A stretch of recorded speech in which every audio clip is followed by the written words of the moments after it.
Most dynamic milestone in boxing history. Champion Jack Johnson versus challenger James J. Jeffries. One of the great events in sports history is just 24 hours away as we look at downtown Reno, Nevada on July 3rd, 1910. Tomorrow, heavyweight champion Jack Johnson will defend his crown against the man who is already a legend in his time, former heavyweight champion James J. Jeffries. Jeffries retired undefeated in 1904, over 6 years ago. The city of Reno is in a frenzy as 15,000 fight fans swarm into the little town. This is the fight the entire boxing world has been waiting for. A clash between the two men who are ranked as the greatest heavyweight champions of all time. Let's go back 6 months to the time when Jeffries first opened his training camp and look at what 6 years of inactivity has done to the former champion. Here we see Jeff shaking hands with well-wishers. His weight at this time is over 314 pounds. Also visiting Jeff are former heavyweight champions John L. Sullivan to your right and James J. Corbett to your left. There had been an 18-year feud between these two great fighters, which is finally patched up on this very day. To the delight of cameramen, they go through a mock sparring session with the mustached John L. showing some of the feints he used over 2 decades ago when he was bare-knuckle champion. A final handshake ended all of the bad feeling between the two. Let's go back in time 3 more years to 1907, when Jeffries, in vest and long shirt sleeves, was introduced at the Burns Squires Championship fight. Jeffries weighed 334 pounds. Now you can see the almost impossible job Jeff had getting back to his fighting weight of 220. We're seeing the stadium being built, which will feature the biggest sporting event of the century. This is the first time in pugilistic history that an arena has been built specifically for one special prize fight. The promoter is the fabled Tex Rickard, who paid $120,000 in gold to capture this sporting plum. It's now July 1st, just 3 days until Jeffries and Johnson enter the ring. Unbelievably, you are looking at a 226-pound Jim Jeffries. Jeff has done what many experts had predicted was virtually impossible. He has recaptured his fighting form and shed over 110 pounds in the process. On this particular day, he's loosening up in preparation for 3 rounds of sparring with the legendary Joe Shawinski. A crowd of over 1,000 fight fans is present to watch Shawinski, a man considered one of the great fighters of the era, demonstrate to Jeffries the various moves he used to whip Jack Johnson, the present champion. Shawinski, the smaller fighter in long white boxing tights, enjoys a unique distinction in heavyweight history. Not only did he hold Jeffries to a 20-round draw, a remarkable feat considering that Jeffries has never been beaten, but in addition, he knocked out Jack Johnson in 3 rounds back in 1901, which places Shawinski in a category with the great fighters of the period. He thinks nothing of giving away as much as 100 pounds to an opponent and then proceeds to knock him out. Jeffries has said many times he considers himself very fortunate to get Joe to work out with him during these last days of training. Just 5 miles away, heavyweight champion Jack Johnson is working out with Jim Flynn. Johnson's reputation of invincibility has spread like wildfire, as the boxing writers are using a flood of adjectives to describe his workouts. The great Johnson, the unbeatable Johnson are but a few of the quotes which have been written each day. It's 6:30 in the morning, July 4th, 1910. It seems scarcely conceivable that this seemingly carefree James J. Jeffries, in just 6 hours, will be in the toughest fight of his life against one of the greatest fighting machines in the history of boxing. At the same time, champion Johnson takes his morning constitutional. Now at 9 o'clock in the morning, the trains are arriving every half hour, bringing fight fans to see the match that has been billed as the Battle of the Giants.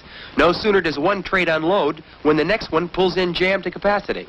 Outside the arena, 4 hours before fight time, $50 ringside seats are being scalped for $125 each. And in 1910, $125 represented the purchasing power of nearly $1,000 today. Inside the arena, the lucky fight fans with tickets waved to motion picture cameras 3 hours before fight time. Extensive motion picture coverage has been planned as the entire world waits for the results. 20 minutes before fight time, the light heavyweight champion of the world, Philadelphia Jack O'Brien, is introduced to the packed stadium. The next introduction, one of the great heavyweights of this era, Sam Lankford, affectionately called the Boston Tar Baby. Sam wants a shot at the heavyweight title himself. Here's Abe Attell, featherweight champion of the world, and ranked as one of the greatest boxers of all time, regardless of division. But the man who gets the finest ovation is bare-knuckle champion Jake Kilrain. Fans will never forget Jake's 75-round fight with champion John L. Sullivan. At exactly 3 minutes to 1, a hush settles over the stadium as champion Jack Johnson makes his way through the crowd. Jack always insists on being the first to enter the ring. He takes this superstition so seriously that it's actually part of the conditions of the contract. From the moment Johnson enters the ring, the big golden smile, which is his trademark, never leaves his face. A grimly determined Jeffries enters the ring 4 minutes later. 16,520 excited fight fans are on the edge of their seats as round 1 gets underway. The fight is scheduled for 45 3-minute rounds, and the temperature is 110 degrees of suffocating heat. Champion Johnson is in brilliant physical condition, weighing 212 pounds. Jeffries, at 226 pounds, is fighting at the same weight at which he last defended the heavyweight championship in 1904 against Jack Monroe. It was a tremendous task for Jeff to get himself into the rock-hard conditioned fighter he is today.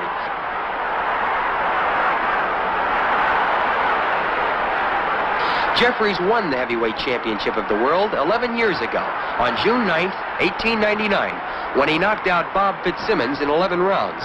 After successfully defending the crown 7 times in that period between 1899 and 1904, he retired undefeated, having beaten every prominent heavyweight who wanted a chance at his crown.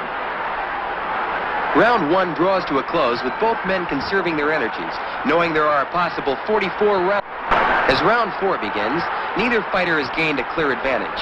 In rounds 2 and 3, the two men continued feeling each other out, searching for weaknesses, using early caution. The third man in the ring is none other than promoter Tex Rickard. For weeks, Johnson and Jeffries haggled about who should referee the fight. Rickard attempted to solve the problem by asking the President of the United States, William Howard Taft, to be the referee. When President Taft declined, Rickard then sent a wire to the famous British author of Sherlock Holmes, Sir Arthur Conan Doyle, who also respectfully declined. Finally, Rickard, who has never refereed a prize fight in his life, nominated himself as the third man in the ring. While he was in training, champion Johnson had read the glowing accounts of the giant-like strength of Jeffries. It said that no man living can tie Jeffries up in close. When Johnson heard this, he said that he was not only going to tie Jeffries up in the clinches, but that he was going to actually twist Jeff's arms behind his back in order to completely neutralize the strength of the challenger.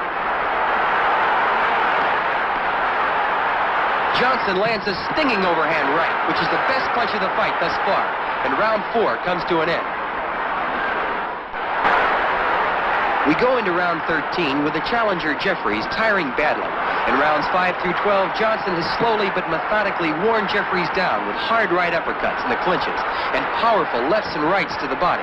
The fight is definitely going the way Johnson has planned it. The champion is setting his own pace, letting the years of inactivity, the tremendous heat, and his own powerful punching slowly take their toll on the 37-year-old challenger.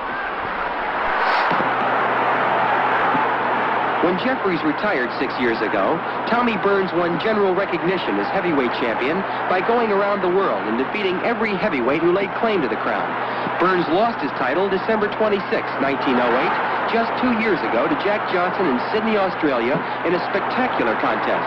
Johnson returned to the United States and last year, in 1909, successfully defended his title against the middleweight champion of the world, Stanley Ketchel. This is Johnson's second title defense, and Jeffries is considered by far the most formidable opponent that Johnson has ever had to face. Both men are now feeling the effects of this tremendous heat, but it's the champion, Johnson, who definitely appears to be the stronger of the two. A smashing right hand by Johnson is followed by a jolting right uppercut. Champion Johnson is getting a $60,000 guarantee for this title defense, by far the biggest ever made to date. Jeffries' guarantee is $40,000, plus the astronomical figure of $75,000 for signing with Rickard for the fight. 1,500 Never Say Die fans crashed over the fence when there simply were no more seats to be sold. In Rickard's financial breakdown of the fight, these same 1,500 crashers were listed as complimentaries. In the previous round, Johnson relentlessly pursued Jeffries all over the ring. Here in round 15, he rushes Jeff against the ropes and lands a hard right uppercut. He follows it up with 3 left hooks, and Jeffries goes down for the first time in his entire professional career. The crowd leaps to its feet at the shock of what's happened. Jeff rises and gets hit with a smashing left foot, which sends him out of the ring. Jeff's chief second, with the help of a fan, lifts him to his feet. Johnson rushes Jeffries across the ring, where he floors Jeff with a paralyzing right to the head. Rickard steps between the two fighters as Sam Berger, in dark vest and hat, rushes in and stops the fight to save Jeffries from further punishment.